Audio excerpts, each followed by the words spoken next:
talking about some arguments that you can use if you're the affirmative team on the elementary debate topic. So first, let's recap what this year's debate topic is. So the topic is, should the state of Georgia increase spending on recycling programs or require companies to use more sustainable packaging? So this topic is broken up into two sides, the affirmative and the negative. The affirmative side being that the state of Georgia should increase spending on recycling programs, and the negative being that the state of Georgia should require companies to use more sustainable packaging. So today we're going to be talking about arguments that the affirmative team can use, which is the side that's saying the state of Georgia should increase spending on recycling programs. So in any debate round, there's two types of arguments that you can make. The first being offensive and the second being defensive. So the difference between offense and defensive arguments is that offensive arguments are arguments that can win you the debate round, and defensive arguments are arguments that can prevent the other team from winning the round. So first, if we want to look at offensive arguments, an offensive argument that the affirmative team could make to convince the judge that recycling is the way to go is that recycling saves money. If you look at the first article in the packet that was provided to you, it specifically cites evidence that recycling saves money for the government in the long run, and this is a positive for recycling and the affirmative team. Another offensive argument that the affirmative team could use to win the round is that recycling education has been proven to make people recycle more.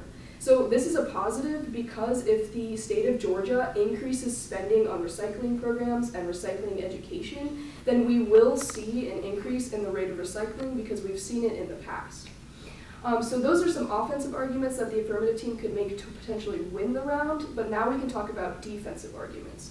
So some defensive arguments that will prevent the negative team from winning the round are that the transition to sustainable packaging costs a lot of money and a lot of time.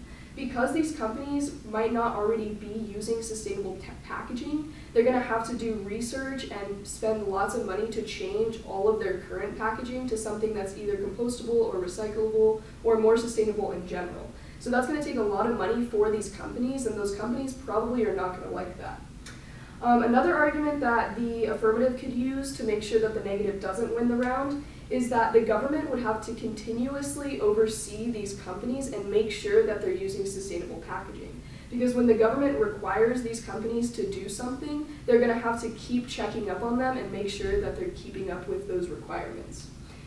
So both of these are perfectly valid arguments to use within the debate round. Just make sure that you know the difference between offensive and defensive. Offensive being an argument that can actually win you a debate, but if you're using a defensive argument where you're just stopping the negative team from winning, then that can't win you the debate, but it can stop the other team from winning the debate. So you want to make sure that you have a good balance of offensive and defensive, but at the end of the day, make sure that your offensive arguments are going to be the ones that win you the round.